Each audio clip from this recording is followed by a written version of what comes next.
प्रधानमंत्री नरेंद्र मोदी 3 देशों के दौरे पर हैं। पीएम मोदी का यह दौरा 4 दिन का होगा और इस दौरे पर पीएम मोदी जॉर्डन, इथियोपिया और ओमान की यात्रा करेंगे। भारत द्वारा 2026 में ब्रिक्स शिखर सम्मेलन की अध्यक्षता करने के चलते पीएम मोदी की इथियोपिया की यात्रा बेहद खास होने वाली है। रिपोर्ट देखिए।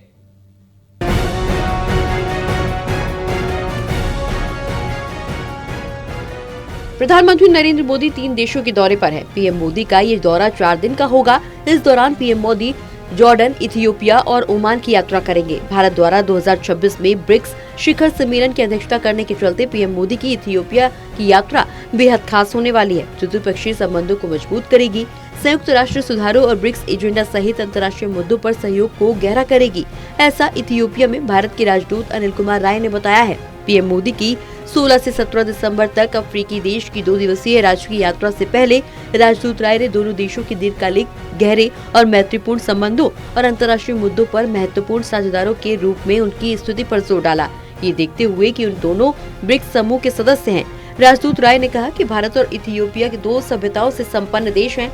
हमारे बीच बहुत लंबे समय से गहरे और मैत्रीपूर्ण संबंध हैं। प्रधानमंत्री नरेंद्र मोदी पिछले 15 सालों में इथियोपिया का दौरा करने वाले पहले भारतीय प्रधानमंत्री होंगे, इसलिए हमारे लिए ये एक ऐतिहासिक क्षण है और हम देखते हैं कि चर्चा के लिए एक बड़ा और समृद्ध एजेंडा है। इससे द्विपक्षीय स्तर पर सहयोग मजबूत होगा। उन्होंने कहा कि दोनों देश ब्रिक्स के सदस्य हैं। संयुक्त राष्ट्र सुधार और क्षेत्रीय मुद्दों जैसे अंतर्राष्ट्रीय मुद्दों पर सहयोग के मामले में हम बहुत महत्वपूर्ण भागीदार हैं और ऐसे एजेंडा भी है जिन पर हम क्षेत्रीय स्तर पर विशेष रूप से ब्रिक्स स्तर पर चर्चा करते हैं। भारत 2026 में ब्रिक्स का अध्यक्ष बनने जा रहा है, जिसमें इथियोपिया एक महत्वपूर्ण सदस्य है, इसलिए चर्चा के दौरान इन सभी मुद्दों पर बात होगी। भारत इस औपचारिक समूह के संस्थापक सदस्यों में से एक है। इस संगठन को पहली बार 2006 में न्यूयॉर्क में संयुक्त राष्ट्र महासभा के दौरान आयोजित ब्रिक्स विदेश मंत्रियों की बैठक में औपचारिक रूप दिया गया था।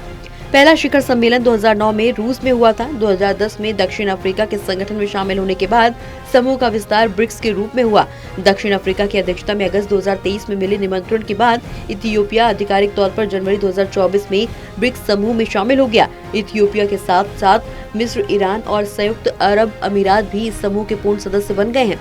विदेश मंत्रालय के मुताबिक प्रधानमंत्री नरेंद्र मोदी की ये इथियोपिया की पहली यात्रा होगी, जिसके दौरान वह प्रधानमंत्री अली के साथ भारत और इथियोपिया द्विपक्षीय संबंधों के सभी पहलुओं पर व्यापक चर्चा करेंगे। विदेश मंत्रालय ने एक बयान में कहा कि वैश्विक दक्षिण में साझेदार के रूप में ये दौरा घनिष्ठ मित्रता और द्विपक्षीय सहयोग के संबंधों को और आगे बढ़ाने के लिए दोनों देशों की साझा प्रतिबद्धता की पुष्टि करेगा। National desk report, total news.